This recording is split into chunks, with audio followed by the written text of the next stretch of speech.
क्या रिटायरमेंट की उम्र 60 साल होनी चाहिए? अगर आप अपने जीवन के 50 से अधिक वसंत देख चुके हैं तो क्या आप 60 की उम्र में रिटायर होना चाहेंगे? मैं यह सवाल इसलिए पूछ रहा हूं क्योंकि यह पेंशन के सवालों से जटिल रूप से जुड़ा हुआ है। हाल ही में भारत में पुरानी पेंशन योजना यानी ओपीएस को वापस लाने की मांग को लेकर सरकारी कर्मचारियों द्वारा विरोध प्रदर्शन देखा गया। इससे पहले हिमाचल प्रदेश और राजस्थान जैसे राज्यों में कांग्रेस शासित जो राज्य हैं वहां ओपीएस की वापसी हुई है। हिमाचल प्रदेश में वास्तव में यह कांग्रेस पार्टी के लिए टर्निंग पॉइंट था। हाल ही में महाराष्ट्र में भी कर्मचारी यूनियनों द्वारा विरोध प्रदर्शन किया गया, जिसमें सिस्टम को ओपीएस में वापस लाने की मांग की गई। सरकार के आश्वासन के बाद प्रदर्शन समाप्त कर दिया गया। लेकिन क्या आप जानते हैं कि भारत अकेला ऐसा देश नहीं है जहां पेंशन इतना विवादास्पद मामला बन गया है। यहां तक कि फ्रांस में भी पेंशन को लेकर बड़े पैमाने पर हड़ताल और विरोध प्रदर्शन हो रहे हैं और कुछ प्रदर्शनों के दौरान हिंसा भी हुई है। फ्रांस के राष्ट्रपति इमैनुअल मैक्रोन हालांकि अविश्वास प्रस्ताव पर मतदान से बच गए हैं, लेकिन उन्हें अपने पेंशन सुधारों को लेकर आलोचनाओं का सामना करना पड़ रहा है। तो पेंशन इतना विवादास्पद मुद्दा क्यों बन गया है? फ्रांस के पेंशन सुधार ने विरोध प्रदर्शन को जन्म क्यों दिया और यह भारत में पेंशन योजनाओं के बारे में क्या कुछ कहता है? इस विषय पर हम विस्तार में बात करेंगे। सबसे पहले, पेंशन एक निश्चित राशि है जो एक कर्मचारी को उसकी रिटायरमेंट के बाद एक निश्चित अंतराल पर मिलती है। निवेश आधारित पेंशन भी है, लेकिन इस वीडियो में हम रोजगार आधारित पेंशन पर बात करेंगे। पेंशन एक प्रकार की सामाजिक सुरक्षा है। एक विशेष आयु प्राप्त करने के बाद जब कोई व्यक्ति काम में उतनी ऊर्जा और बल समर्पित नहीं कर सकता, यानी जब वह बुजुर्ग हो जाता है, तो उन्हें आर्थिक समर्थन की आवश्यकता होती है। पेंशन आर्थिक रूप में एक सामाजिक सुरक्षा है। सरकार द्वारा कर्मचारी को उनके द्वारा लगाई गई सेवा के वर्षों के लिए वापस देने का एक तरीका है। पेंशन को लेकर हर देश की अपनी अलग नीति होती है। फ्रांस की अपनी एक अलग प्रणाली है जो राष्ट्रीय प्रतिरोध परिषद द्वारा पेश किए गए द्वितीय विश्व युद्ध के समय की है, जब देश युद्ध के बाद जूझ रहा था। देश में रिटायरमेंट प्रणाली को पीढ़ियों द्वारा विशेष रूप से संजोया जाता है क्योंकि इसे कड़ी मेहनत से अर्जित किया जाता है, और यही कारण है कि इमैनुअल मैक्रोन द्वारा लाए गए नए पेंशन सुधार को मजबूत विरोध का सामना करना पड़ा है। खासकर देश के ब्लू कॉलर वाले कर्मियों के द्वारा इस पेंशन सुधार के खिलाफ वे लगातार आवाज उठा रहे हैं। उनमें से कई हड़ताल पर चले गए हैं। पेरिस जैसे शहरों में कचरे का ढेर लग गया है। सड़कों पर कचरे के थैले बिखरे हुए देखे गए क्योंकि कर्मचारी हड़ताल पर चले गए हैं। सरकार की योजना के खिलाफ कई क्षेत्रों में हिंसा की भी सूचना मिली है। सुधार योजना पर आने से पहले आइए समझते हैं कि फ्रांस की मौजूदा पेंशन प्रणाली कैसे काम करती है। फ्रांस में सभी रिटायर्ड लोगों को स्टेट पेंशन मिलती है। वर्तमान में काम करने वाले जो कर्मी हैं वे टैक्स भरते हैं। कामकाजी आबादी द्वारा भुगतान किए गए ये टैक्स रिटायर्ड लोगों की पेंशन को फंड करते हैं। इसका मतलब है कि कार्यबल में शामिल युवा पीढ़ी पुरानी पीढ़ी को सुनिश्चित पेंशन की लागत वहन करती है। यह राज्य समर्थित योजना भी है, जिसका अर्थ है कि पीढ़ियां निश्चित राशि के साथ रिटायर हो सकती हैं। फ्रांसीसी राजनेताओं ने भी पीढ़ियों के बीच एकजुटता बनाने के लिए प्रणाली की सराहना की है। हालांकि एक समस्या है, जबकि देश में जीवन प्रत्याशा यानी लाइफ एक्सपेक्टेंसी में वृद्धि हुई है, इसलिए आबादी में बूढ़ों की तादाद भी बढ़ी है। इसका मतलब है कि कार्यबल में प्रवेश करने वालों की तुलना में हर साल अधिक लोग रिटायर हो रहे हैं। यदि यह प्रवृत्ति जारी रहती है तो सरकार का मानना है कि आने वाले दशकों में वर्तमान पेंशन प्रणाली ढह जाएगी। प्रशासन के अनुमानों के अनुसार साल 2000 में प्रत्येक रिटायर होने वाले व्यक्ति के लिए सिस्टम में पैसा लगाने वाले 2.1 कर्मचारी थे। यह आंकड़ा 2020 में हर एक रिटायर होने वालों के लिए 1.7 श्रमिकों तक गिर गया और 2070 तक इसके 1.2 व्यक्तियों तक गिरने की उम्मीद जताई जा रही है। पेंशन सुधार योजना में क्या प्रस्ताव है? तो आपको बता दें कि पेंशन सुधार हमेशा से इमैनुअल मैक्रों के एजेंडे में रहा है। इसे उनके राष्ट्रपति कैंपेन में भी शामिल किया गया था। पेंशन सुधार के अनुसार फ्रांसीसी सरकार धीरे धीरे रिटायरमेंट की आयु बढ़ाने की योजना बना रही है। वर्तमान में फ्रांस में रिटायरमेंट की आयु 62 है। यह सभी यूरोपीय देशों में सबसे कम है। अब इसे बदलकर 64 साल तक ले जाने का प्रस्ताव है। पुरानी व्यवस्था में मजदूरों को पूरी पेंशन पाने के लिए कम से कम 42 साल पूरे काम करने होते थे। अब इसे बढ़ाकर 43 साल कर दिया जाएगा। नई योजना के अनुसार रिटायरमेंट की आयु 2030 तक हर साल 3 महीने बढ़ाई जाएगी। कुछ अपवाद हैं। जिन लोगों ने 14 से 19 वर्ष की आयु के बीच काम करना शुरू किया था वे जल्दी रिटायरमेंट लेने में सक्षम होंगे, जैसा कि शारीरिक या मानसिक रूप से कठिन नौकरियों में लगे सार्वजनिक कार्यकर्ता करेंगे। सरकार का यह भी कहना है कि वह यह जांचने के लिए सीनियर्स इंडेक्स स्थापित करेगी कि क्या कंपनियां वरिष्ठ नागरिकों की भर्ती और प्रशिक्षण में प्रगति कर रही हैं, ताकि रिटायरमेंट की आयु बढ़ने के साथ उन्हें छोड़ा न जाए।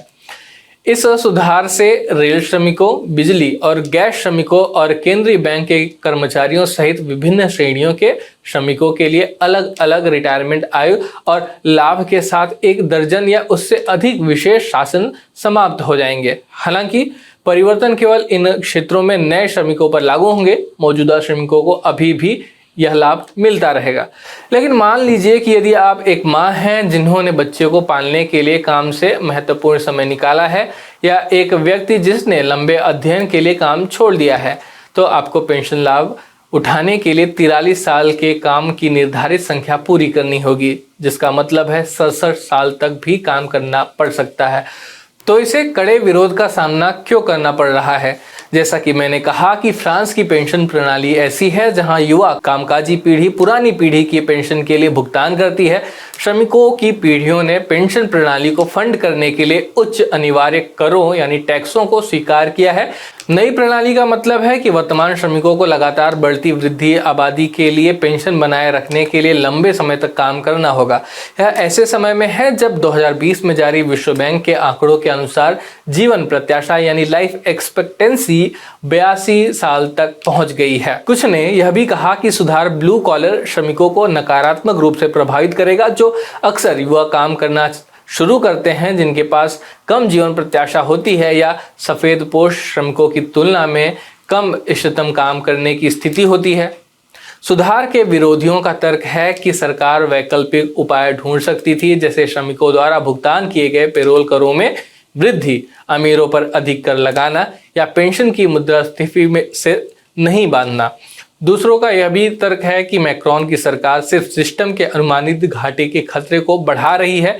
वैसे यह पहली बार नहीं है जब फ्रांस को पेंशन सुधार को लेकर विरोध का सामना करना पड़ा। 1995 और 2010 में पेरिस में भी बड़े पैमाने पर विरोध प्रदर्शन हुए थे। 2019 में भी मैक्रोन सरकार पेंशन सुधार लाना चाहती थी, जो वर्तमान सुधार का बीटा संस्करण था, लेकिन इसे बड़े प्रतिरोध का सामना करना पड़ा। परिवहन सेवाओं के कर्मचारियों ने सबसे बड़े वॉकआउट में से एक का प्रदर्शन किया, जिससे यह रुक गया। लेकिन बाद में महामारी के कारण सुधार रुक गया। जिस चीज ने हिंसक विरोध को हवा दी वह यह थी कि जिस तरह से पेंशन सुधार विधेयक को फ्रांस की नेशनल असेंबली के माध्यम से बिना मतदान के पारित किया गया था। अंतिम क्षणों में घोषणा करते हुए फ्रांस के राष्ट्रपति ने नेशनल असेंबली में मतदान के बिना विधेयक को पारित करने के लिए संविधान के विशेष प्रावधान 49(3) का इस्तेमाल करने का फैसला किया। विपक्ष ने नेशनल असेंबली के अंदर कड़ा विरोध जताया, लेकिन मैक्रो के खिलाफ 2 अविश्वास प्रस्ताव भी पेश किए गए। विपक्ष ने नेशनल असेंबली के अंदर कड़ा विरोध जताया, लेकिन मैक्रो के खिलाफ 2 अविश्वास प्रस्ताव भी पेश किए गए। दोनों प्रस्तावों को पारित करने के लिए पर्याप्त संख्या नहीं मिली और इस प्रकार मैक्रोन तूफान के माध्यम से रवाना हो गए, लेकिन विरोध प्रदर्शन अभी भी जारी है। क्या इसमें भारत के ओपीएस बनाम एनपीएस बहस से समानताएं हैं?